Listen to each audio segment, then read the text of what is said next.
This Week in Virology, the podcast about viruses, the kind that make you sick.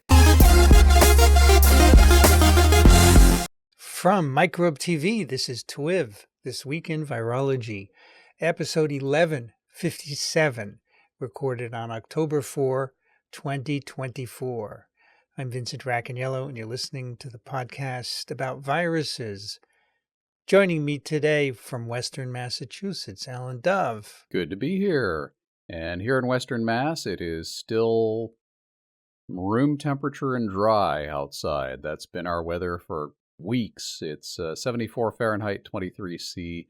Mostly cloudy. It keeps getting cloudy and then not raining. That's just the way it is here now. It's also 24 C and cloudy here. But we had this hurricane crap for the last few days. So this is the first sunniness we've had for a few days. And no rain. So it's kind of nice. Also joining us from Madison, New Jersey, Brianne Barker. Hi, great to be here. It is 75 Fahrenheit and my app says cloudy, but my eyes say sunny outside. Pretty nice. So which one do you trust?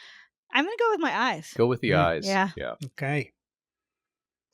We have another compact TWiV today.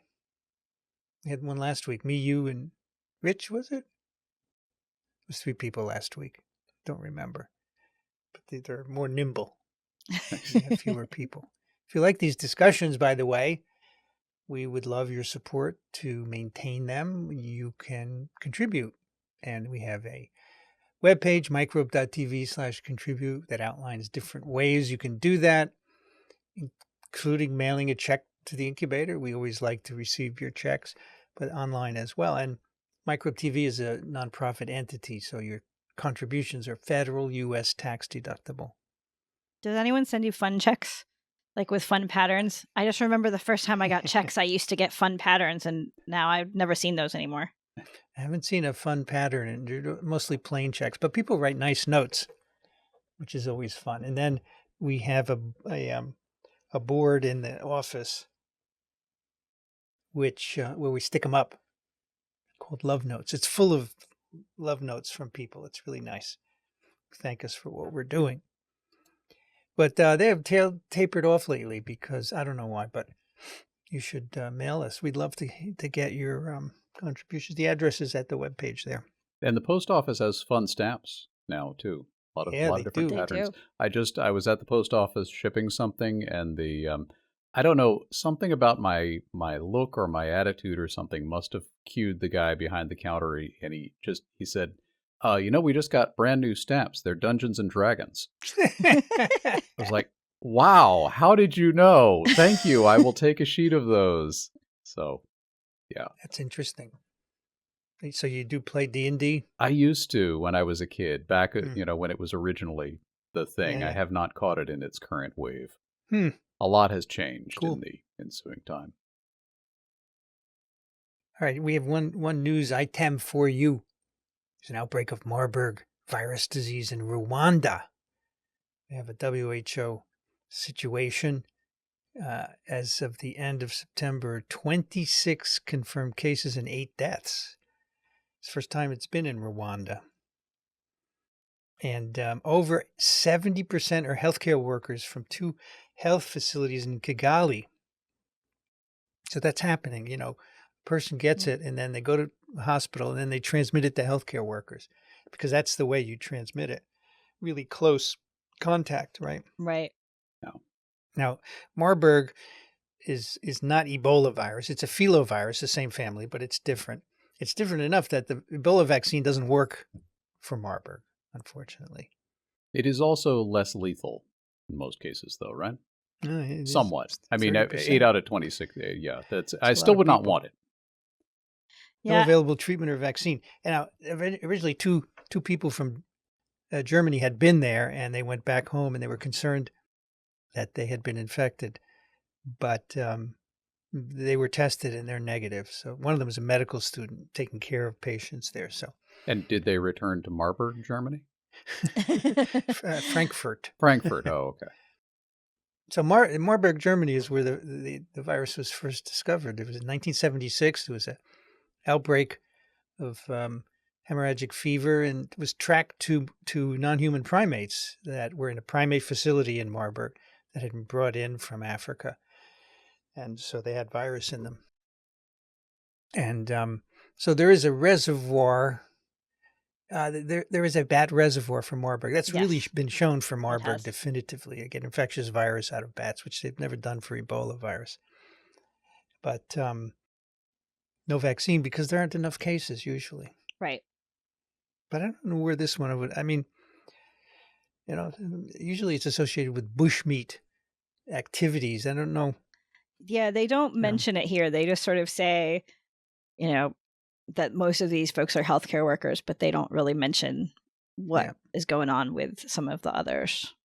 Yeah, it would have, the healthcare workers would presumably have been caring for somebody who picked it up, not at the hospital. Right.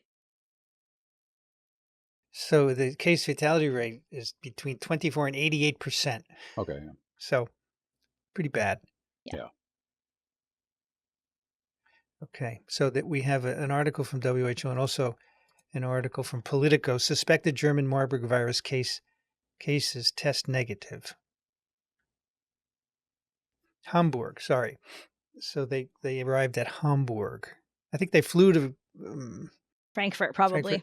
Took a train to Hamburg, and at the train station they shut down 2 tracks and medical personnel with PPE, and they pulled these 2 out, in isolation. But they are negative. Well, it's good for them that they're negative, and I hope that this stops spreading in Rwanda soon. Yeah. This is what happens. Early reports suggested the pair had developed flu-like symptoms on the train. One person had mild vomiting. They were probably so upset that they were getting freaked out, right? Right. I mean, that's what happens. And then the press goes with it. If I suspected I had Marburg, I might have some symptoms and some vomiting. Yeah. Yeah. Well, and you also might just sort of feel weird. Yeah. And and sort of notice. Oh wait, was that a Was that a sniffle? What's going on? Yeah. So, for example, another story which I didn't put in, but I'm going to talk about briefly. There was a case of H5N1 in a human in Missouri, right? Dairy farm associated, and all the press is saying, "Oh, now there are 8 cases related." None of them have tested positive. If you go to the CDC website, they say the only one that's tested positive so far is that one case. We're testing the others, so people can get sick, Yes. and the press is like jumping on it. The first transmission of H5N1 in the U.S. Well, we don't know yet. Relax. Yeah. They specifically are talking about some healthcare workers who treated that person. And while I can see how nosocomial infection could happen, I also can imagine that healthcare workers could get sick. Yeah, they get sick. Yeah. Things happen. Relax, folks. Until the data come in saying you shouldn't relax, and then stop. Yes. Well, certainly if it's transmission among these people, it's very interesting. But it's not happened before. Okay, 2 very interesting papers today. Oh yeah, yeah. And I am very glad that one of the 3 people on this show is Brianne. Yes, for sure. That's a tough one. For the second paper, we're going to be leaning heavily on you, Brianne. As I'm sure you anticipate. First one, the 3 of us are equally. Oh gosh, this one. Oh yeah. This is a Cell paper. Cryo-EM based discovery of a pathogenic parvovirus causing epidemic mortality by black wasting disease in farmed beetles.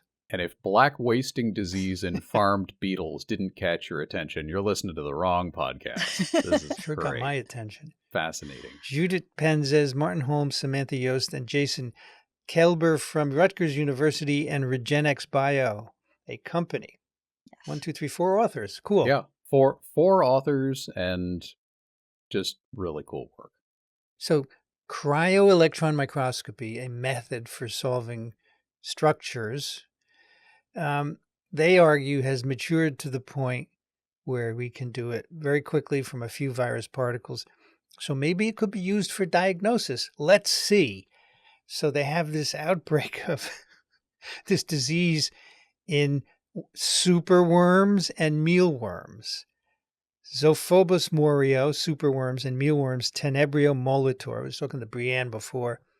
I used to buy mealworms at the pet store to feed to something. When I was a kid, I had a pet lizard. Yep. And I raised mealworms in a little box full of bran flakes.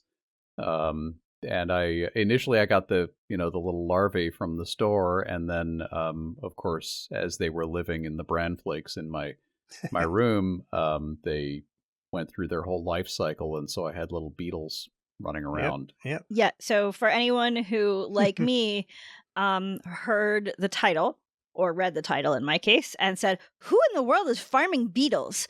The beetles are the mealworms, or the superworms, which is a great name. Yes. And these are farmed for food for a number of different organisms, like lizards, and for a number of other organisms, amphibians and things like that, as dietary staples. They also have been investigated as alternative food sources, or at least alternative protein sources. So that's who's farming beetles, which was my first thing that I needed to spend some time figuring out in looking at this paper. So like most insects, they have kind of a distinct nutty flavor, which is the chitin in the in the exoskeleton. Have you tried them? Not when I was a kid, strangely, but more recently, I've had a few different insect-based foods that are prepared, and oh wow, that's interesting. They all kind of taste the same. The superworms and the mealworms, those are the larval forms, right? And then they mature into beetles. They mature into a genus of beetles called darkling beetles, which is also a pretty cool term. Mm-hmm. That's a nice word. That's a nice name, darkling. Yeah, they're lovely. Yeah, well, a lot of beetles are very pretty, but they're black, beetles. So these individuals got reports from commercial and hobbyist growers that they were getting mass die-offs, 100% mortality of their larvae. So, and in fact, in the methods, they thank them for contacting us, because that's what stimulated this. They said, let's try and use cryo-EM to diagnose this infection. And really, this is a very new technique, but it harkens back to the very beginnings of microbiology. There's this strange infection. How are we going to figure out what it is? We're going to look at it. And it's great. If people are interested in this, this was in the current issue of Cell. And there was also a preview article called cryo-EM versus Disease X in that same issue that kind of talks about what Alan said and also the potential of using this in the future. And I found that really, really helpful. So if people are looking, they might look for that article. And both of the papers we're talking about today are open access. So they actually diagnose the virus that's causing this disease, and they fulfill Koch's postulates, all 4 of Koch's postulates. Another thing, they do a lot more here, but the cool thing was identifying the virus by cryo-EM. So they have samples from an insect rearing facility in Utah, which contacted them to help out. And at about 8 weeks of age, these larvae showed signs of distressed locomotion, uncoordinated wiggling. They have a video. And rigor followed by death. The sick larvae blackened, their inner organs lost structure and liquefied. 90% mortality. So they called this the Zophobos moreo black wasting disease. So they took these carcasses and they homogenized them and put them on a sucrose gradient, which is ground up the dead larvae and then spun them down. And it was a typical technique in many sciences, particularly virology, for separating large particles. You have a sucrose with different percent sucrose, and different sized particles will go to different places in the gradient. So they saw 2 different particles. Now, first of all, they have a picture here, and you can see bands. When you see bands on a sucrose gradient, you have a lot of virus. Mm-hmm. If you took a lung of a COVID patient, you would never see a band, as they say later. No, they've got it the centrifuge tube, and they've just picked it up, and there are these white two white bands, one at the 20% sucrose gradient and one at the 30%.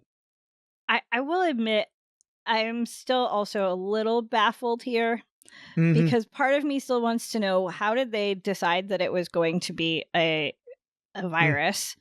And second of all, how did this Utah group pick a lab at Rutgers? That second part was the most baffling to me. On the first part, I thought, well, maybe they just figured they'd take a shot at this.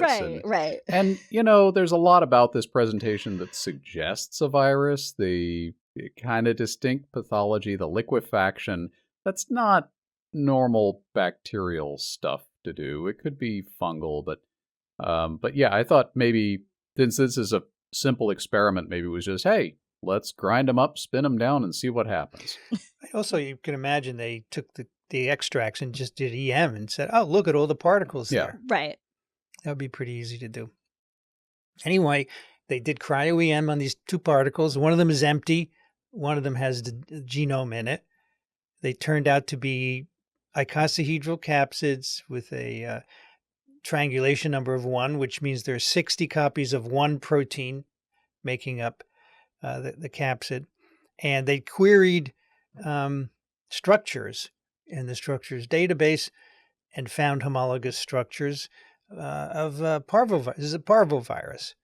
And they actually originally had looked at the sequence, the density map, and mapped it to the amino acid sequences of these viruses. But they said, that's too much work for diagnosis. Why don't we just let the computer do it? And they did a computer-aided search of structures, which you can do, and that picked it out as well. So it's a parvovirus, and parvoviruses, of course, are well known. We talk about adeno-associated virus all the time. Icosahedral virus is rather small with a single-stranded DNA genome. And so they say, hey, cryo-EM can be used to identify viruses. And of course, none of this means this is causing the disease yet. We need to do more experiments. But it's apparently the major virus in these liquefied extracts. That's right? An awful big load of virus they got out of here for it not to be causing the disease. Yeah, but you can be fooled, I guess. You could be, yeah. This could be some endogenous virus, some endogenous virus of superworms, and they have a super titer of it. So, because this is a parvovirus, they know the genome is single-stranded linear DNA, and so they designed an amplification strategy that would amplify it. Not everything will work on that. And they say, we got the whole genome for $15. I loved that. Yes. Yeah, so they got as far as figuring out it was a parvovirus in like a week, because just from the cryo-EM and identifying the pictures. And then they did this next generation sequencing for $15, and they got sequence. And then they did some mass spectrometry to identify the proteins, and they said, okay, this is the typical parvovirus. The right number of proteins are here, and so forth. Okay, so then they said, where else is this virus? So they got specimens for different breeders who had mass mortality, 9 breeders and 11 farms. They got mail order services, 3 pools, and local stores. They even went to 2 local stores and got some worms.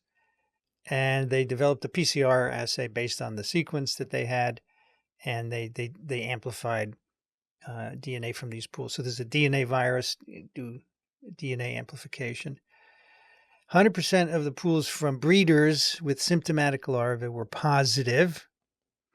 Also from local stores, also from people reporting this pathology. There were some negative ones.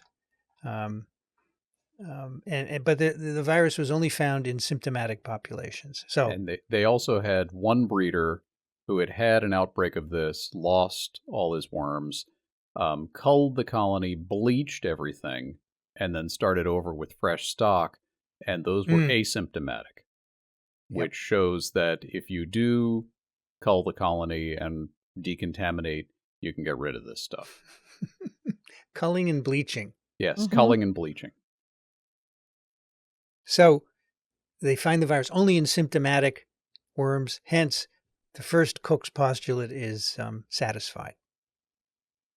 Now, in two of the pools that they had, they found some different particles when they looked at them.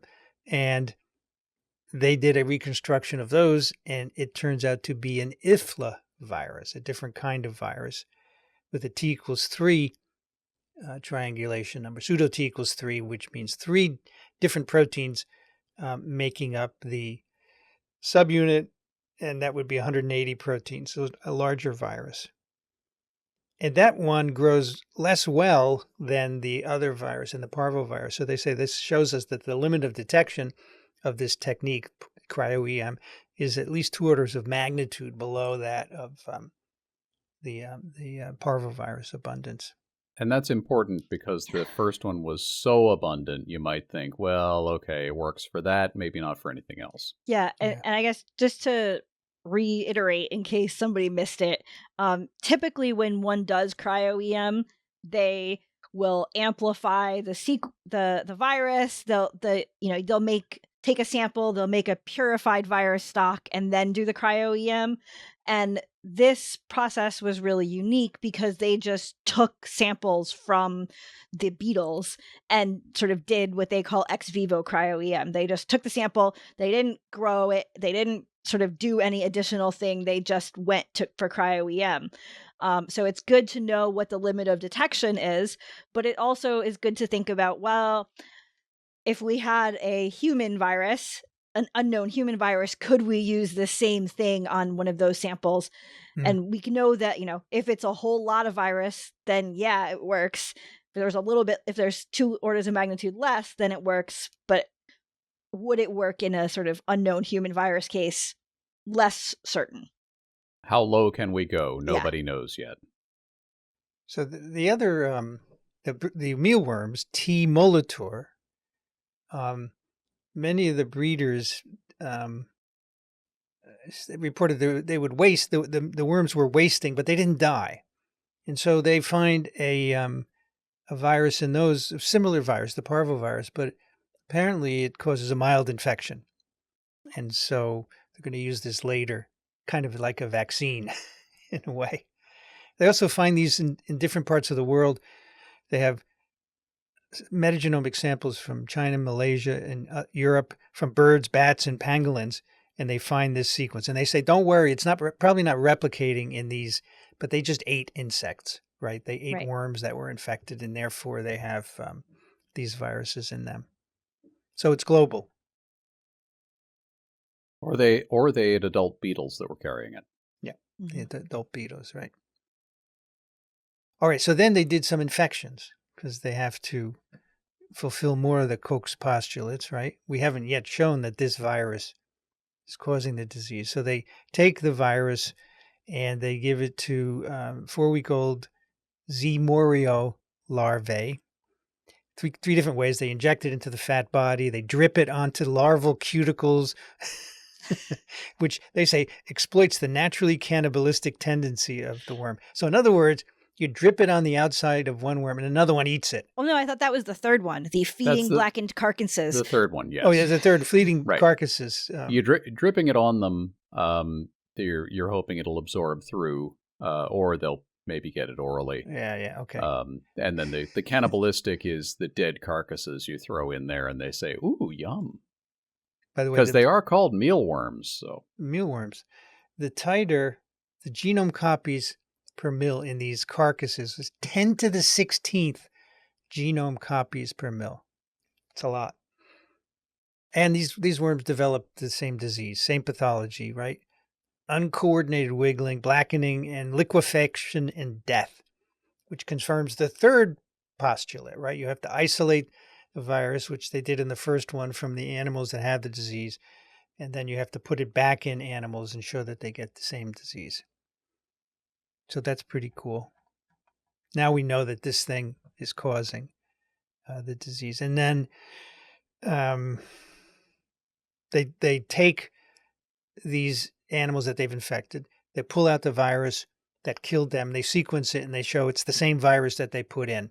That fulfills the fourth Koch's postulate. You have to recover the organism from the animals or the hosts that you put them in. We didn't get the 2 yet. I think we're going to get that later, right?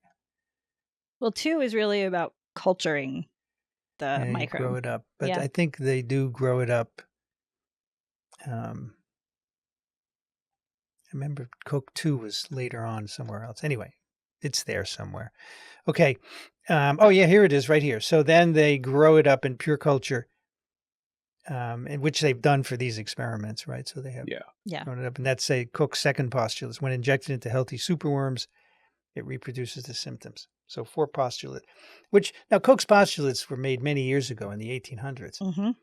And as they'll talk about later, they're not so relevant anymore because we don't often do any of these experiments. They're relevant in my classes. Yes. In your class, yes. You need to know them for the test. Yeah. When you think about SARS-CoV-2, nobody did this in humans, right?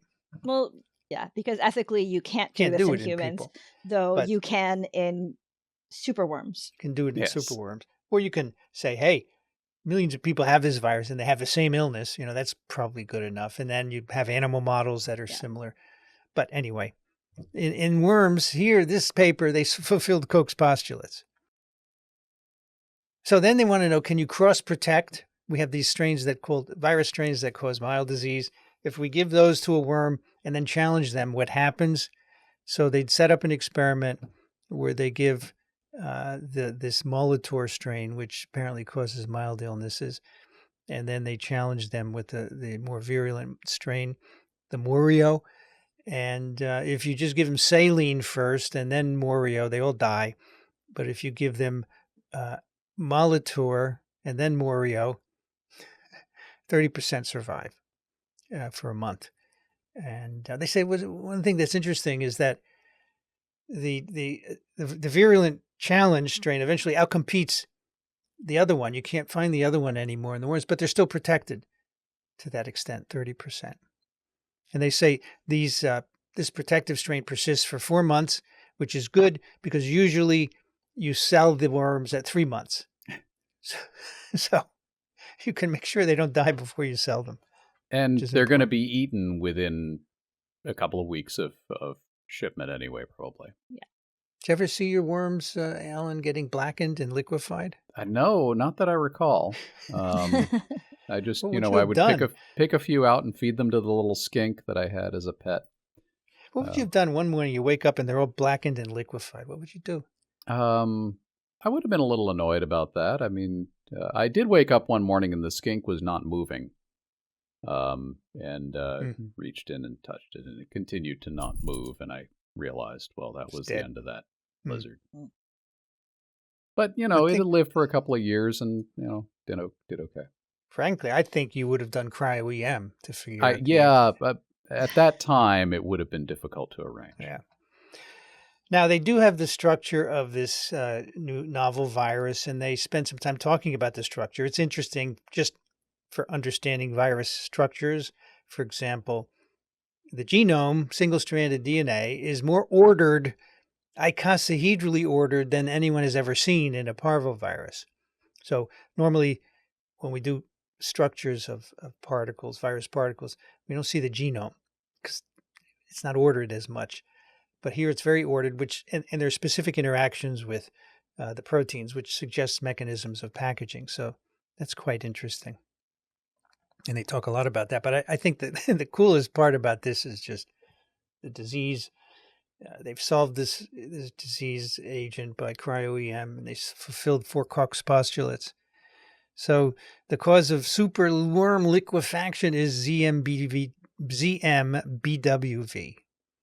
And they identify it by cryo-electron microscopy. And if your superworms start liquefying, you should go ahead and kill off the colony, bleach everything, and get new stock. Exactly. So they have a little discussion about could we use this for human virus diagnosis? And they say, first of all, the genome copies per mil of this virus is 10 to the 16. And typically SARS-CoV-2 in the lung is 10 to the 9th per copies per gram of tissue. So much, much lower. You got to get 7 orders of magnitude down in order for it to work.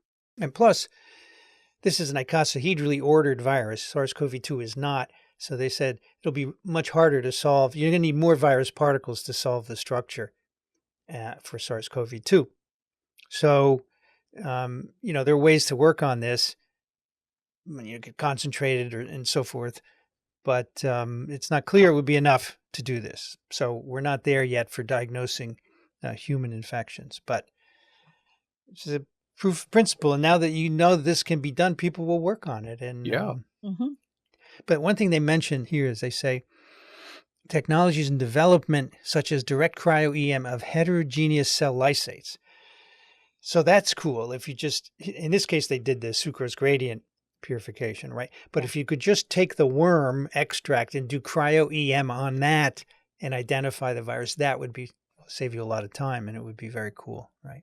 Yeah. That would also help you if it was something like a prion or something like that. Sure. And they say, okay, we have this mild strain. Maybe we could use this as a vaccine to protect the worms. They also say something that's very interesting.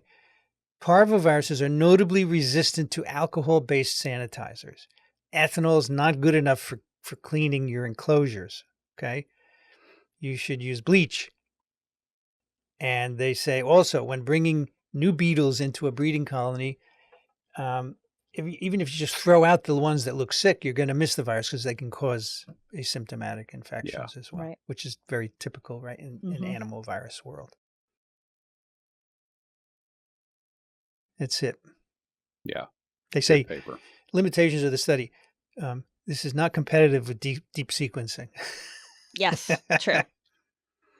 They say biosafety considerations complicate diagnostic cryo-EM, particularly for select agents or BSL-3 specimens, because the cryo-EM equipment, you don't want to stick it in a high containment lab and can't use it for anything else. Right. And so you can, an unknown beetle virus is probably not a BSL-3 or BSL-4 organism, but an unknown human virus.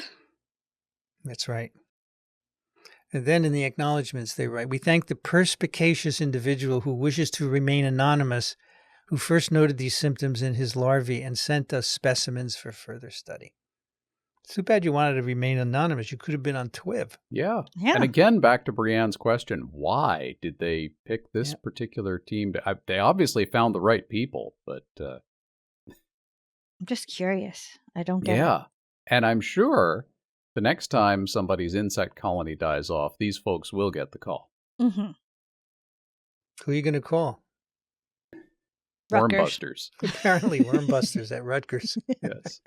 Rutgers University, which is not too far from here. It's probably a half hour from where I'm sitting. It's probably a half hour from you, Brianne. It's about the same, yeah. Rutgers University. Okay, now we move on to COVID, SARS-CoV-2. I think I understand a little bit more about the immunology here than I do about the worm immunology. Yes. I was a little uncertain about some details of the vaccine in that other paper. Yeah, I think the authors might have been as well. They talk a little bit about the worm immune system, and not a lot is known, I think. Yeah. Yeah, we don't know how that mild virus would protect animals against. Yeah, because a worm theoretically doesn't have an adaptive immune system, but that's okay. Right. Well, they say they do. They say an adaptive immune system. Yeah, insects have some type of adaptive immunity, but I don't think there's been a lot of work on it. It's probably RNAi based, right? It's probably RNAi based, yeah. All right, this paper is also in Cell. I mean, I was scanning the latest issue, and I got the insect paper. I said, wow. And then I went a few articles down, and boom. Mosaic sarbecovirus nanoparticles elicit cross-reactive responsive in pre-vaccinated animals. This is from Caltech, Rockefeller University, University of Washington, Primate Research Center in Seattle, University at Albany, University of Pennsylvania, and the University of Edinburgh. Two co-first authors, Alexander Cohen and Jennifer Keefe, and the corresponding author is Pamela Bjorkman, who was on TWiV, 2 summers ago, was it, Brianne? Yeah, I just looked it up. It was episode 920. It was at ASV in 2022. And she was talking about this same vaccine right? That is in this paper. And I remember thinking it was really cool and exciting then. I think that the questions that they have asked here are both really salient questions and really interesting questions. I was kind of like, good job, guys, when I was realizing these questions. Yeah, when she was on TWiV, they had just done this first study with the nanoparticles that we'll talk about. And now this extends it in people who have already been vaccinated because, now there's nobody left that's not vaccinated or very few people. So if you're going to make a new vaccine, you want to know how it works in people who have already been vaccinated. And we'll get to that in a moment. But the idea here is to make, we're chasing variants right now with SARS-CoV-2. And as she said, repeated updating is impractical and expensive. So what would be better? Why can't we make a vaccine that would cover anything that emerged, any new variant, plus a brand new pandemic virus? Can't we do that? Well, we can try, right? That's what science is all about. Why not? That's the sort of, thing that's interesting because, when I heard about this 2 summers ago, and she would talk about some of the data about how her nanoparticles could protect against SARS-CoV-1 and sort of more distantly related sarbecoviruses, there's a point where you might think, man, I wish I got that one instead of the one I got. And so what's really nice here is being able to look at, well, what would happen if you were to then get one of those broader nanoparticle vaccines on top of the vaccines or infection that you've already had, and can you now be ready for that next pandemic? So I really like that. And the central issue they're really looking at here is original antigenic sin, which we've talked about on TWiV before, which is once you're exposed to an antigen, your immune system doesn't like to do all that work again, and so it comes up with variations on a theme as you throw in other antigens that look kind of like that. And so here, what they're asking is they've got this Mosaic 8 vaccine that we'll talk about the structure of, which is a bunch of different antigens from different coronavirus structures. And the question is, okay, that elicits good immunity in a naive animal model, but what about in people who got COVID-19 vaccines probably a few times, and now are they just going to come up with slight variations of antibodies instead of the whole spectrum that we would hope them to come up with? So the technology here is to make a nanoparticle, synthetic particles that have 60 copies of the receptor binding domain from the spike protein. And this you're going to have to remember these names. Mosaic 8B has different RBDs from different sarbecoviruses besides SARS-CoV-2, one and a bunch of others thrown on the surface. So it's a mixed RBD nanoparticle. And then they have some nanoparticles where it's all SARS-CoV-2, and they test these in the animal system that you're going to see. Yeah, now, and one of the things you should imagine with the Mosaic 8B nanoparticles is that you can imagine, this little sphere or something with little RBDs sticking off, and you should imagine each RBD is sort of next to different RBDs. Right. And so they're random, the idea of sort of proximity to a different RBD is what ends up being really different here. Yeah, so they explain this in terms of B cell receptors on a naive B cell that would interact with different RBDs on the same B cell versus the same, and that's important for generating antibodies against non-conserved conserved epitopes. Against conserved epitopes. Yeah, because the idea is that if the B cell was responding to 2 of the same antigen, it's probably responding to kind of the strongest affinity epitope, shall we say, which may not be the epitope that is best conserved. But if instead it's binding to 2 unique RBDs, the thing that it has to bind to is something super conserved, not something that would be like, I know I said this in a past TWiV, not the shiny part, but the nice conserved part. Yes. Right. So it's, Right. I mean, the name Mosaic kind of suggests, if you think of a mosaic of something that's made up of a lot of different pieces, if you were to grab a hold of it and you saw two pieces that were the same next to each other, you could just, say, okay, the whole thing is that. But if you see two pieces that are different, then you're going to have to say, well, what's in common between these two so that I can recognize things? And that's what Brianne is saying with, you're going to have to find conserved structures across these. Yeah, exactly. And they also do some controls where they mix together 8 nanoparticles, but each of those nanoparticles is a homogeneous one or a homotypic instead of the 8 mosaics. And so then you can imagine, okay, you're seeing all of the 8 variations, but you're seeing them all next to other versions of themselves instead of kind of mixed together, physically adjacent to unique tiles. And in that case, you don't get the broadly neutralizing antibodies. Yeah.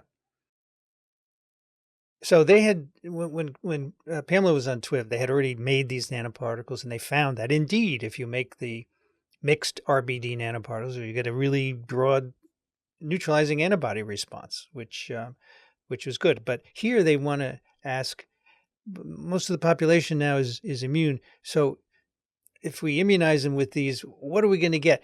Just antibodies to the vaccine they've already received, original antigenic sin, or are we going to make new antibodies? And that's what they wanted to look at here. And in fact, they do get new specificities, and it provides some information on the mechanism of evading or avoiding original antigenic sin.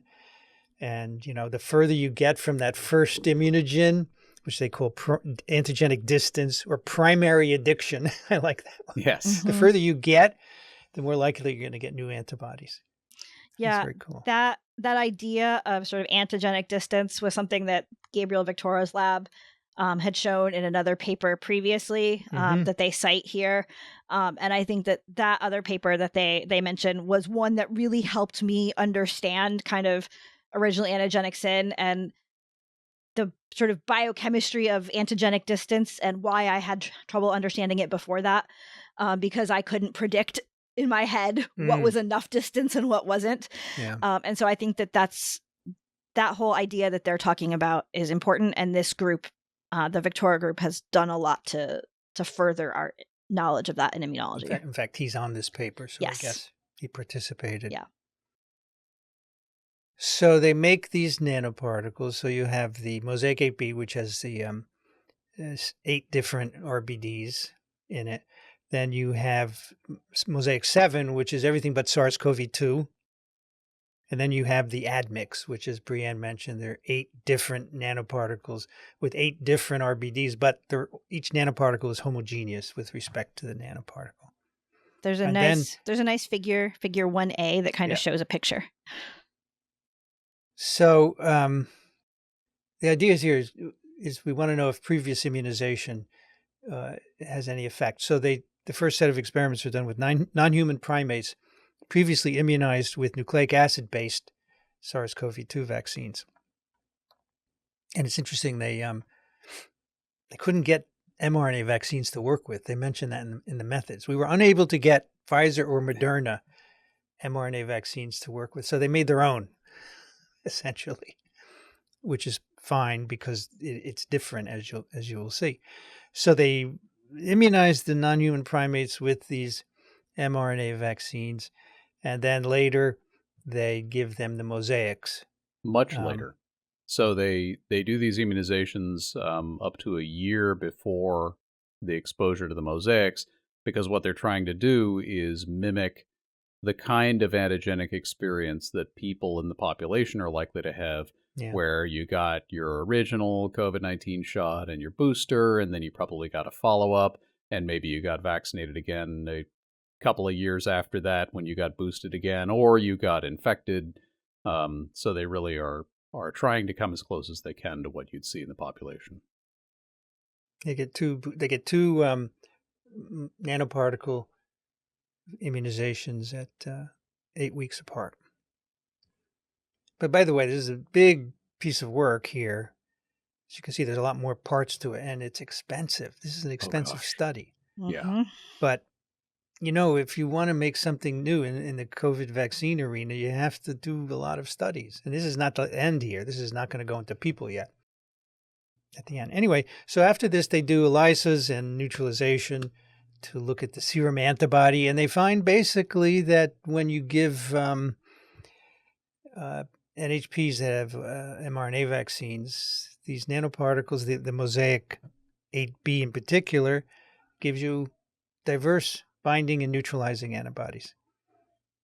Right. So even with 4 prior COVID vaccinations, Mosaic 8B immunizations consistently elicit a broader antibody response than, for example, the SARS-2 homogeneous nanoparticles or another mRNA immunization. Right, because you're now basically boosting the rare, perhaps B cell that bound to the conserved epitope, along with boosting anybody else. So this one B cell that maybe wasn't the star, wasn't the main target for being boosted before, is now getting boosted with this antigen. And that's the idea, and we're going to actually look at that later. Right. They also do these experiments in mice, and they add adenovirus vectored vaccines. So in mice, they do mRNA vaccines first, and I think they basically get the same result. There are some subtle differences, right? Like, for example, they find no neutralization differences for Mosaic 8B and 7 across the strains, which is interesting. But in the end, both Mosaic 8B and 7 are better at inducing antibodies than an additional dose of whatever vaccine they got originally. They also use an adenovirus vectored immunization of these mice, and again, Mosaic 8B gives you a broad set of neutralizing and binding antibodies. And every time I looked at these data, I was noticing COSTA 2, because I remember us talking about that paper, where we were looking at this other sarbecovirus that was isolated. I was from bats in Russia. Yeah, I think it was Russia, yeah. And so every time I would look at it, I would be like, oh, is this mouse protected from, the random mystery coronavirus from Russia that could be a future pandemic? That was somehow that point on every graph was my idea of if you're protected from a future pandemic. Now, the RBD has different places that are immunogenic, right? And by the way, Brianne just called it, so mark that point on TWiV. The next pandemic is COSTA 2. COSTA 2, okay. They want to know what these antibodies are binding to. And so here's a massive experiment they do. They do deep mutational scanning. Basically have your RBD, every amino acid is changed, and then you see which ones don't bind to your antibodies anymore, and that will tell you which epitope they're binding to on the protein. So that's quite a bit of work. And there are 4 classes of antibodies against 4 different places on the RBD. And my take on this, you can get more granular, Brianne, is that the original vaccines, the mRNA vaccines, give you a narrow range of antibodies in these classes, whereas the nanoparticle vaccines hit all the classes. They call it polyclass. Yes, polyclass antibodies. Right. It basically antibodies that are going to be against the more conserved sites that are found, and that can be part of multiple classes. Exactly. So it's like one paragraph, and it's probably 6 months or a year worth of work there. It's a lot. Because you have to make, there are 1,200 amino acids, but the RBD is less, right? A few hundred maybe.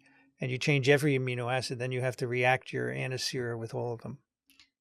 Yeah, I mean, this graph has access up to 530, so it's at least 530 amino acids. Yeah.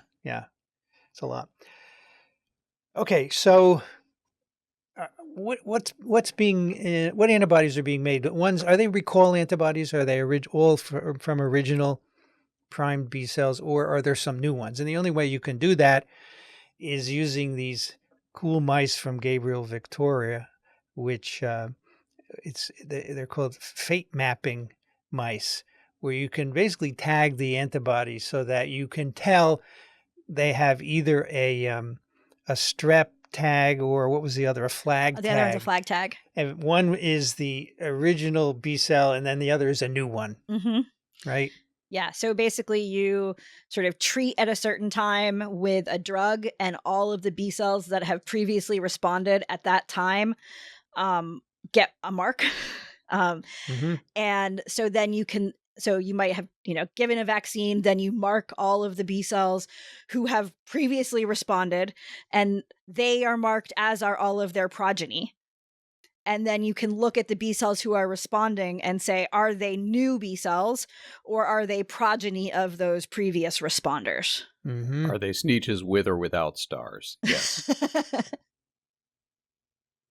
So they use this to say, when you immunize with first the mRNA vaccines, and then you come with Mosaic 8B or homotypic RBD nanoparticles, and you do this fate mapping, and they find both groups recall antibodies derived from the primary response. Both groups, even your nanoparticles, which shows how strong that original group of B cells is. So the dominance of primary derived antibodies against most RBDs in both groups confirmed the strong OAS-like primary addiction. Yes, it's preferential to stimulate a memory B cell as composed to a naive B cell. Yeah. Why give that naive B cell all sorts of energy when you can give energy to the one you already worked hard on? Right. But they say the more distant antigenically from that original vaccine, the antigenic distance score, they call this, which is a ratio between the amino acid identity to the original WA1 SARS-CoV-2 divided by the percent identity to the most closely related non-self RBD on the immunizing nanoparticle, the higher the de novo response against the tested. So the more distant the antigen is. So those nanoparticles have distant RBDs in them. And so the more you have of that, the more you're going to get new. You're going to always get original ones, but you're going to get new ones when you have distant the more different it is, the more likely it is that the immune system will pull a new one off the shelf rather than trying to rely on the memory. Right. And the thing that I've sort of always liked about these models is they actually have, though, as Vincent explained it, and you might have, felt like it was a little bit detailed with all the words if you don't follow this, they actually have a definition for what different is. So I think that in some past studies, some of this has always been confusing because there wasn't always an answer of how different is different. And they actually have this definition with, the identity and dividing by the other number and all of those things that Vincent mentioned. It's not just eyeballing it, it's quantitative, and they can say it's this much difference. Then they take these antibodies in this experiment and they ask where are the epitopes. They do the deep mutational scanning with those as well, because they want to know what's being made in both the original antigenic sin and the new ones. And they find that with Mosaic 8B, you're mostly getting, even though you get original antigenic sin, they're mostly cross-reactive antibodies. They're not specific for the RBD. Yay, those nice conserved epitopes. Yes. So that they interpret this in terms of a model for how the antibody-mediated feedback. So basically, antibody responses against these epitopes are not blocked by pre-existing high-affinity antibodies. So in other words, this is what is controlling original antigenic sin. If you have a lot of antibodies against conserved high affinity, or not conserved, but high affinity epitopes, that will block that will block naive B cells because you'll end up with antigen that already has some of that high affinity antibody bound. And the fact that there is already some antibody present will actually inhibit a naive B cell from making a response, because that naive B cell will have a receptor for the FC portion. And so it'll be like, oh, wait, we already did this one. It's already taken care of. Already taken care of. Don't need to be activated. Yeah, that's very cool. So that's the story here. Nanoparticles work in people who've already gotten, or animals who have already gotten other vaccines, and they're broadly protective antibodies. So one thing I noticed is that they don't talk about T cells at all here. Yeah. I mean, part of that, I think, is because they're using RBD. And so RBD is not as big as the full spike and is usually thought of in terms of you're using the receptor binding domain because you want to have an antibody neutralizing and blocking infection. And so typically when you think about RBD, you're imagining RBD is important because of antibody neutralization of that receptor binding. So it's harder to imagine what's going to go on with these T cells. I don't know how well these nanoparticles get internalized and how well the antigen gets degraded to be presented on MHC. But that certainly would be a cool future study. Yeah, you have to do some challenge studies with these immunogens, right? These are only looking at antibody generation, right?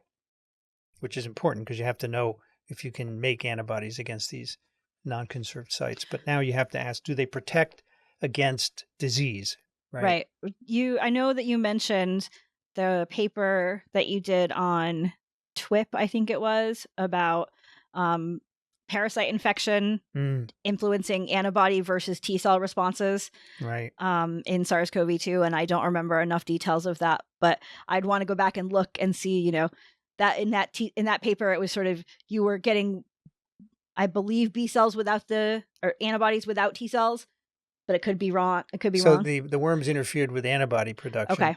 So you're getting T cells without T-cell so you got T cells without antibodies. Okay. So on a mismatched challenge, the animals got infected, but they didn't get severe. They didn't die. Got it. Because they still had protective T cells, right? Got it. Yeah. Yep. So they conclude by saying, we advocate using maximally multivalent sarbecovirus next generation vaccines with as much antigenic distance as possible that do not require updating in a similar immunization rather than continuously updating with new monovalent or bivalent vaccines. Makes sense. Yeah, well, in terms of neutralizing antibodies, it makes sense. But as you know, we have to see, what are the let's see, 8B. Here are the RBDs in case you're interested. So we have SARS-CoV-2, a pangolin isolate, which would be SARS-CoV-2-like, I guess. SHC14, which is a bat SARS-1-like coronavirus. WIV1, same thing. RS4081 and RMY902, those are SARS-CoV-2-like isolates from bats. And those are clade 2s, as is RF1. The other two that you mentioned were clade 1A, and some of them are also clade 1B. And we have SARS-1, and then a bunch of variants. We have BA5, XBB1, and Costa 2. Costa 2 is in there. The question is, would you use these or some other? I don't know. It's because, this is what we found, but I don't know if another one would be better. It's hard to know. But this works. So now we have to see if they give protection. Do you remember in the original paper, Brian, did they do protection studies or is it just antibodies? I don't remember. Yeah, I don't remember either. I can look. They cite the original paper many times in this paper. Yes, it certainly comes up. Now, this looks really good for SARS-CoV-2. Mm-hmm. And the thinking is it could be, since you get cross-reactivity with things like SARS-1 and CoSTA-2, this could provide broader immunity against potential future pandemic or re-emerging past pandemic SARS-like viruses. What about things outside the coronaviruses? And one of the things I was thinking of reading through this is, could you build a universal flu vaccine on this principle? I think the idea is yes, you could. And also, to answer your other question, Vincent, I haven't read very far in this past paper, but since the title says protects against challenge, I'm pretty sure they do a challenge Probably study. did it, yes. Good. Very good. But I think that there are ideas of doing similar types of things for influenza. Yeah. It wouldn't be something that would protect you against influenza and a coronavirus. No, you would put a bunch of different. You would put a bunch of different, hemagglutinin and neuraminidase antigens on a nanoparticle and try and elicit a broad response to conserved epitopes that would then protect you from flu in the general sense. So here's a paper, Nature, Scientific Reports in February, Mosaic quadrivalent influenza vaccine, single nanoparticles. So they made 4 different HAs on a single nanoparticle. So people have made them, but they should put more on it, is what the paper here is saying, right? Increase the antigenic difference as much as you can. Right. Yeah. So people are doing it, yeah. Yeah, I didn't think it would be an original idea with me. No. But I think if you could just avoid updating the vaccine every 6 months, that would be useful. It would be, it would certainly be useful in also helping uptake, because then you wouldn't have to get to everyone as often. Yeah, but I think the uptake on boosters is very not low. Good. Yeah. Right. No, basically people who know they're high risk, the elderly and such, are probably getting boosted every year. I know my parents call me periodically, should we get this booster or that booster? Yeah, it wouldn't hurt to get the booster. They've had mild reactions, unlike my experience with the mRNA vaccines. So not that big a deal, but if you could get less frequent, that would be a very nice thing. Yep. Yes, the Paul Offit says, frequent boosting is not a good public health strategy. No. Okay. No, and the flu vaccine community can tell you this ad nauseum, that getting people to get their annual flu shot is a huge task, and uptake is poor. Yeah, and so if you were to go and just say, well, what percentage of people ever have a flu shot in their life? What percent have we ever been able to get to once? You'd see that it was a much better number. That's a much higher number, yes. And flu vaccines also have this problem of original antigenic sin, right? Yes. No matter whatever you got first, experienced first, that's what you respond with most of the time. Yeah, and that's been particularly dramatic in terms of whether your first flu experience was an infection with an H3 or an H1, in predisposing you towards protection against other hemagglutinin types. All right, let's do some emails. Alan, can you take the first one? Yes, Jamie writes, I thought y'all would appreciate this story about a unique conviction over some old-fashioned gain-of-function work. Provides a link to an article about the sheep cloning case in Montana. And I actually picked this story, this case. There's been an update. The guy was convicted. This was either a pick of the week or something I put into the news picks a few months ago. And the basic story is this guy was wanted to add this rare type of bighorn sheep to his game farm, and we've talked about game farms in the past. This is, you pay your money and you go and you shoot an animal to put the trophy on your wall.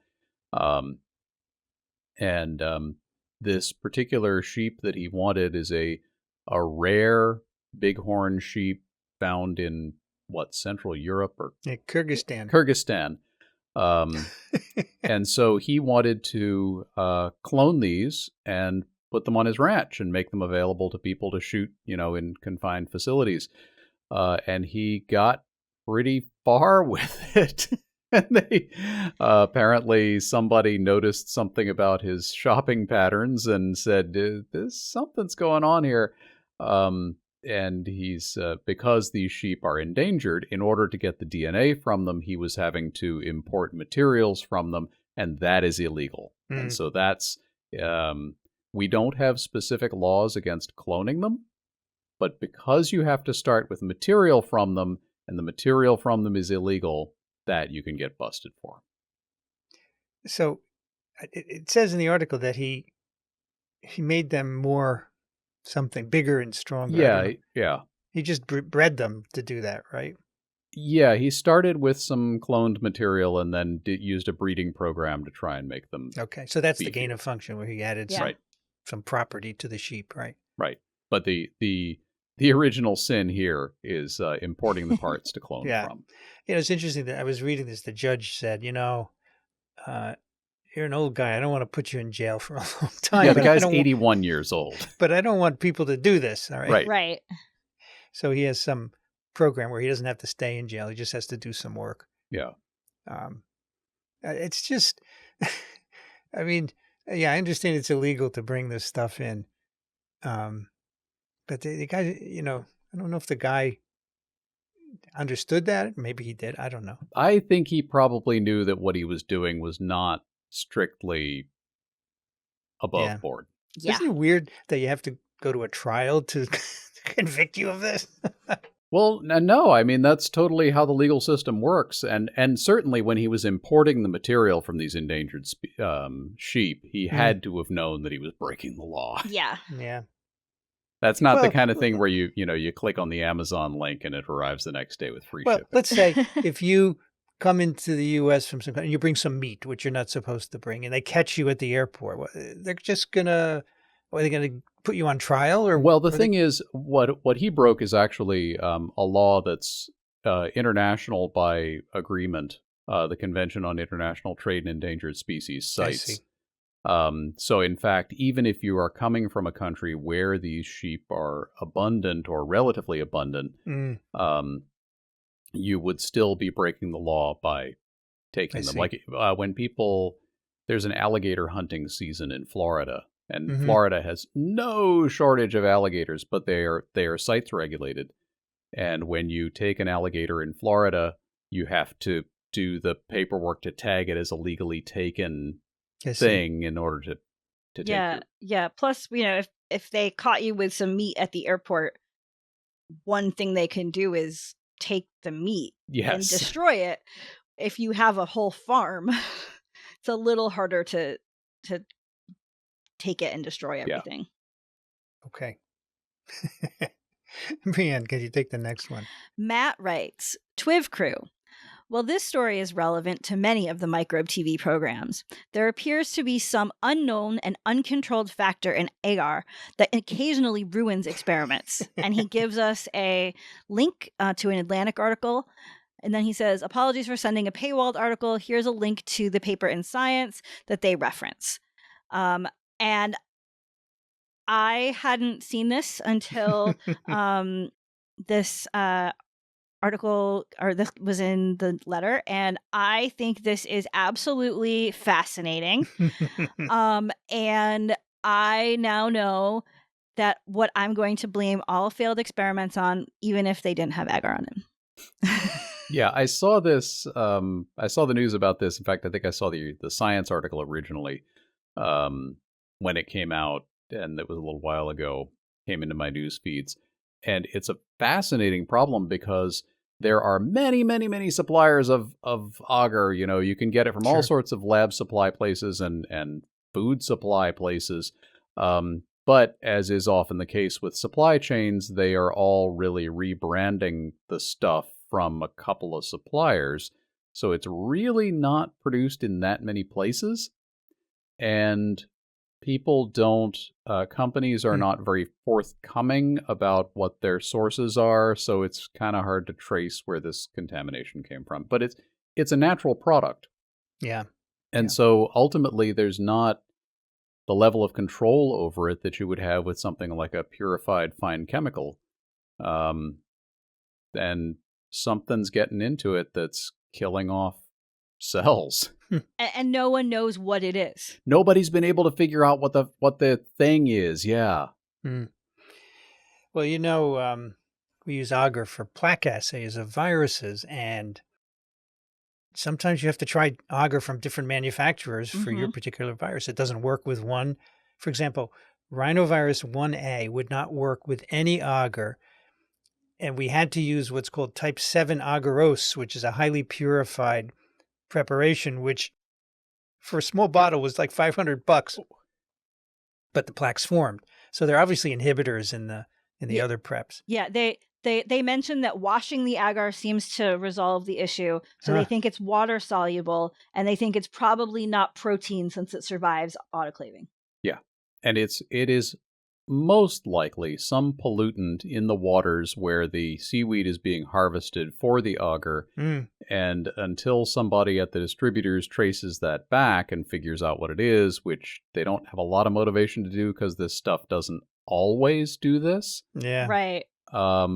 We are not going to know. Interesting. That's cool. Thank you. Yeah. Thank you, Matt. John writes, not that I think you haven't seen this already with the storm currently south of Cuba, per the Pensacola News Journal, sends an article, Florida declares state of emergency, Hurricane Helene, excerpt. Florida Governor Ron DeSantis declared a state of emergency for 41 of Florida's 67 counties Monday afternoon as the state braces for a potential Thursday landfall of a Category 2 or 3 hurricane, Helene. DeSantis based his decision on atmospheric and oceanic data that shows, quote, highly conducive environmental conditions are forecast to organize and develop potential tropical cyclone 9 into a tropical depression or tropical storm, end quote. How many people in Florida might be alive today if you paid the same attention to what virologists have to say? Yeah. You really ought to listen to TWiV because we've got the meteorology and the virology. It's true. It's interesting. He's taking the data for weather, but not for masking or vaccination. Weather here in Greater Braddock has cooled into the 70s with rain approaching from the southwest. Alan, you can take the next two. Okay, yeah, they're both from Anthony. First one, howdy is a contraction of how do you do? Just fine. And you? Is a reply that I heard. Second note from Anthony, I've wondered if fur farms harvest bats and or use roadkill as food. I also wonder what sort of PPE is used by the people removing the hides. My guess is none or not much. That means respiratory droplets and blood-to-blood transmission. I seriously doubt fur farms would harvest bats because there's not a lot of pelt on a bat, even a relatively large one. And if you are killing bats to sell any kind of a product, it would probably be for some kind of a taxidermy whole mount. Fur farms do not use roadkill as food, but a lot of people do. And in fact, it is legal in most states in the United States if you hit an animal on the road or you find an animal on the road that's freshly killed, you can get a permit to collect it and eat it, which is done for venison. You know, you ran into a deer and it totaled your car, and might as well get something out of it. Oh my God. Okay. This was about our discussion recently of the zoonotic risk of fur farming. Yeah. Yeah, and we couldn't figure out why the raccoon dogs were at the wet market, which I thought of as more of a food market, but... Yeah. Brienne, can you take the next one? Sarah writes, big fan of the show here in Cape Town. Would love to hear Twivers about this issue. And she gives us a link of an article that says, outcome of expert Cape seal fur case workshop on unprovoked seal aggression, where it looks like some of the Cape seals near Cape Town have tested positive for rabies. And Sarah continues, there have been reports of aggressive and unusual behavior in seals around our coast for several years, but it seems like only recently has rabies been identified, as it was previously described only once in a marine mammal, somewhere in Norway, I believe. Spiraling thoughts of a rabid orca sure are a good time. Surfing and ocean-related tourism are big parts of our lives down here, so break out the crystal balls, please. Thank you all, Sarah. Sarah, this is really interesting, and I see that Vincent has put in another link for us about rabies being identified in seals. Since I will be in Cape Town in May and June, and I have in fact fed the Cape fur seals that she near Cape Town. So this certainly very interesting to me. I don't know if we're just only recently finding about rabies in these seals. I'm not sure how many other marine mammals have been tested. So according to this other article, the only other known case of rabies in a sea mammal was a ringed seal in Svalbard in the early 1980s. That seal had likely been infected by a rabid Arctic fox. But this one is the first example in seals down there. And they say they first discovered it in June after a dog was bitten by a seal on a Cape Town beach. The dog became infected with rabies. So the dog got rabies from the seal. Wow. And since they have found rabies in brain samples from 135 seal carcasses that researchers had collected. So it's so weird that the dog got it from a seal, isn't it? Well, I mean, how did the seals get it in the first place? Probably from a dog. It says here the genes of rabies virus found in the seals match the rabies in black-backed jackals in Namibia. Okay. So where's Namibia in respect to Cape Town? Namibia is north. So Cape Town is on the western side of South Africa, and Namibia is the country immediately to the north of South Africa, also on the western side. I don't know how they would have gotten it from a jackal in Namibia. But it also says that all the seal sequences are pretty much the same, so it's passing among them. It's established in the seal population. And they say seals are pretty gregarious, so they could go up to people and bite them. And Namibia, being a coastal country, probably has these seals coming up onto the beach. And I don't know what the distribution of the jackals is, but I could imagine contact between the two. Yeah, I can too. Part of the reason why I got sort of confused or just started pondering, I suppose, is in this same article that Vincent's talking about, it says land animals can be vaccinated by dropping bait that releases oral vaccines when eaten, but seals will generally only eat live fish. With the idea that, it may be much harder to vaccinate the seals. And so I'm just trying to imagine the transmission pattern, but also if there are other organisms that we are not testing for rabies in coastal Namibian desert or something like that. I have no idea. I'm also kind of wondering about the pathogenesis here. 130 some odd seals is a big rabies outbreak if that's what's happening. And wouldn't this normally be kind of self-limiting if it were, if you got dogs like this, it's going to perpetuate to some degree, but they die. Right. And I would think you'd see the seals dying off kind of rapidly if this was going on, unless it has very different pathogenesis in seals. Could be. The issue is, that's one issue. It doesn't seem like it's highly pathogenic in seals, but what is the threat to people, right? That's right. How often do seals bite people? I just don't know. And also, the triggering event for this analysis was reports of seals becoming more aggressive. Right. And I would need to know what the context of that is. Is there, populations and coastal populations especially have been growing everywhere. Maybe there's just more contact with the seals. Maybe the seals finally got mad about the fact that we call them fur seals and they heard why. I don't know. Yeah, there's one thing about how often do seals bite people, but also how often do unusually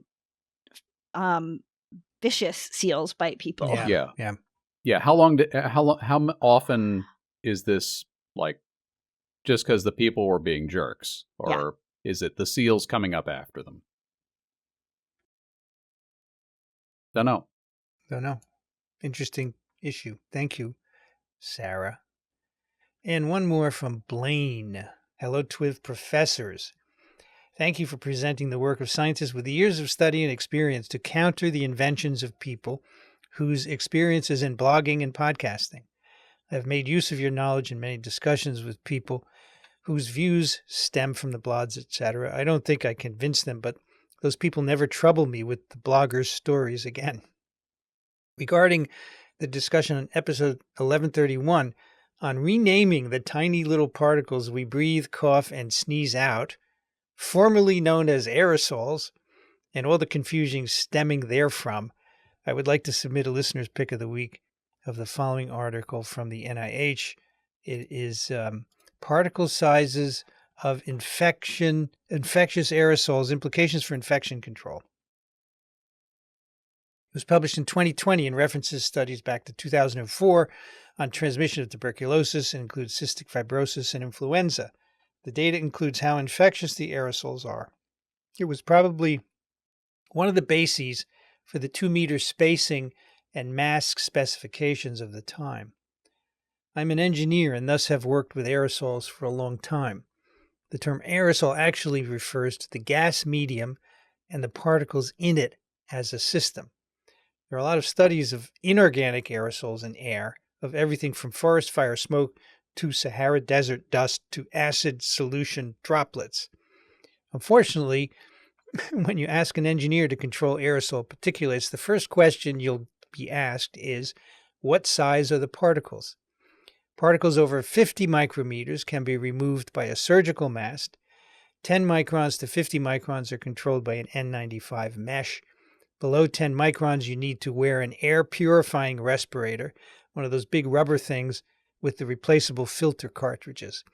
For gases, you need a self-contained breathing apparatus, a pack. Would that be scuba?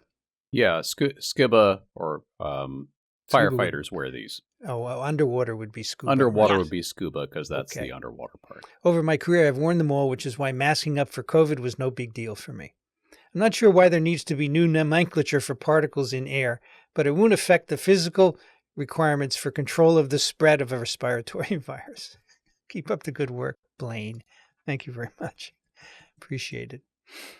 All right, time for some picks of the week. Brianne, what do you have for us? As you might expect, I am deep in the thick of my semester and teaching and those things. And fortunately, the American Society for Microbiology has a lot of really fantastic resources that one can use for teaching virology, microbiology, immunology, all of those things. And I'm picked one of their resources, which is a website where people are able to put some lesson plans that they have published on activities to teach many important immunology, virology, microbiology topics. The one that I've been reading about actually a bunch recently is right at the top about a play that you can have your students do to help students understand the immune response to viral infection by having them act as different parts of that response and think about what their job would be if they were that character. But there are a lot of really cool lessons on here, and I think that having this available is awesome for the community in terms of ways that people can think about actively teaching their students about some of these things. So I hope that this is helpful for others who might be trying to teach these topics to their students. That's cool. This is really, really cool. And they have, I'm just looking at the filters here, they have apparently 82 of these online so far. So it's a pretty big collection. It's a pretty big collection, and they're really creative, and they also are sort of really well done from a kind of pedagogical standpoint. So it's really nice. Cool. That's great. Alan, what do you have for us? I have two picks. One is just a little news item, a quick pick from a ham radio blog that I've been following for a few years. This guy normally talks about operating ultra-low power radios in the wilderness, which is a fun little side hobby within ham radio. What he is blogging about nowadays is much more broadly relevant. He lives in western North Carolina, and he is blogging about his experiences in the wake of Helene, which barreled through there and dropped a 1,000-year flood in a night. He lives up in the mountains, and you would think, oh, you're up in the mountains, you don't have to worry about a flood. Turns out when you get like a foot of rain in one night, everything washes away. And so he's explaining what that experience is like. And help is coming, but the devastation is so massive that there's stuff that can't get done yet. And he talks about how being a ham radio operator in that context has actually been really useful as well, because as he put it, having a radio is like having a superpower when everything else fails. So you can follow this and catch up on the on the ground report from the center of all that. But I just stuck that in because I just saw that in my feed and thought it was worth mentioning. My real pick. Nature is tough. Yes, nature is very tough, and it's getting tougher as we've caused it to.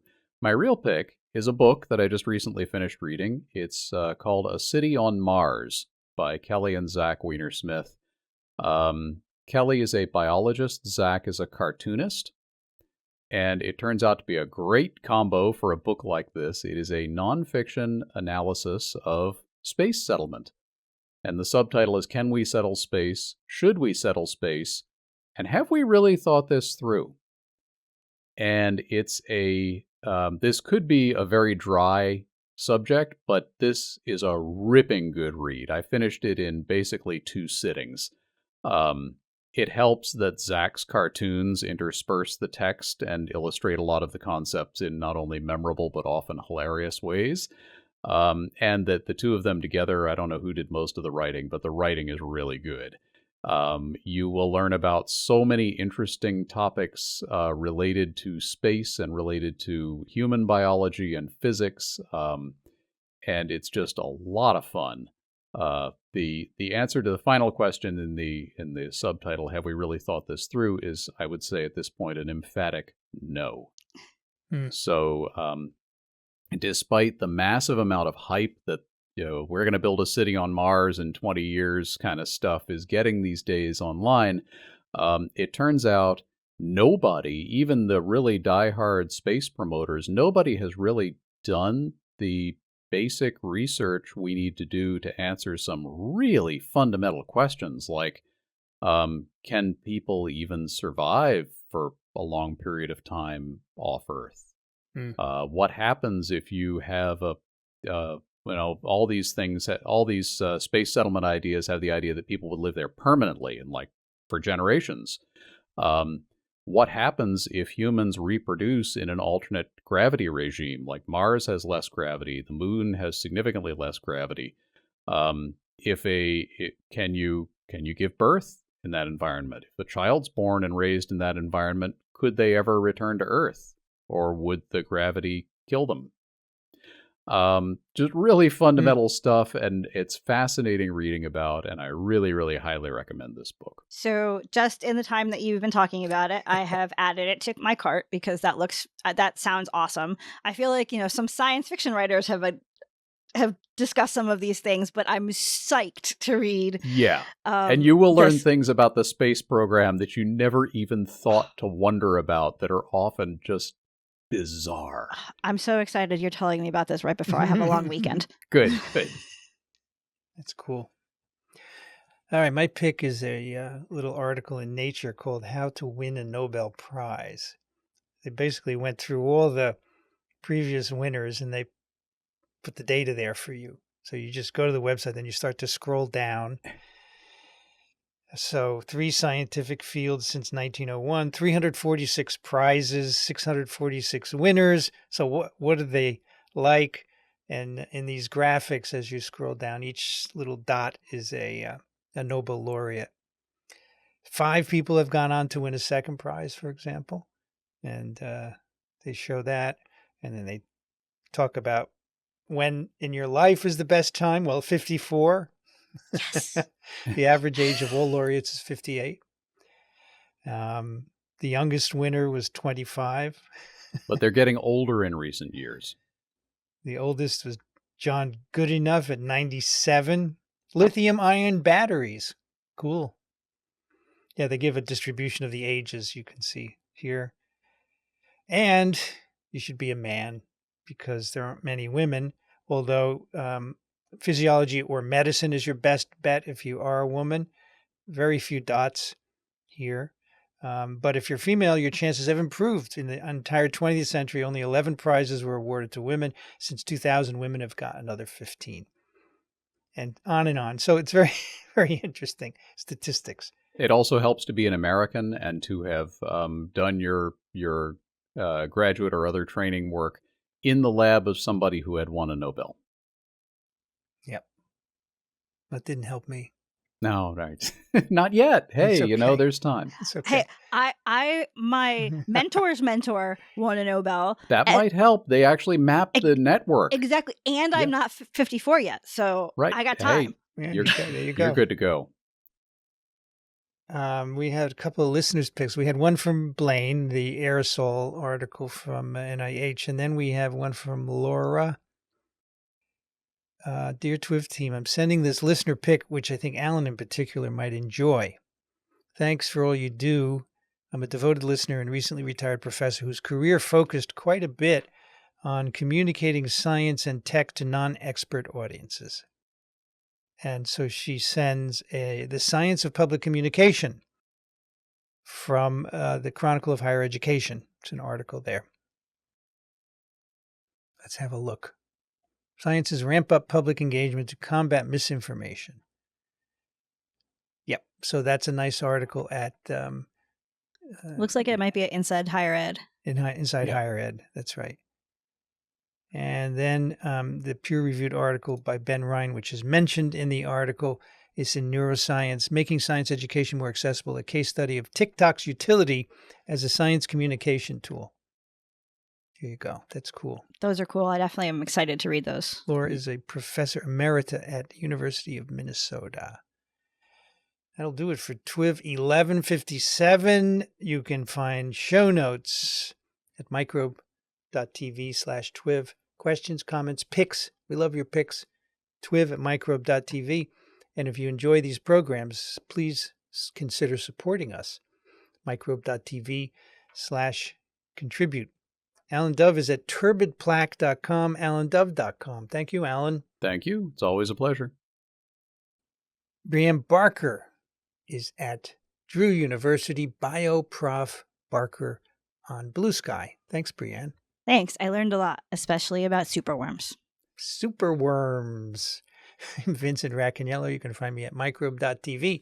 I'd like to thank the American Society for Virology and the American Society for Microbiology for their support of TWiV, Ronald Jenkins for the music, and Jolene for the timestamps. You've been listening to This Week in Virology. Thanks for joining us. We'll be back next week. Another TWiV is viral.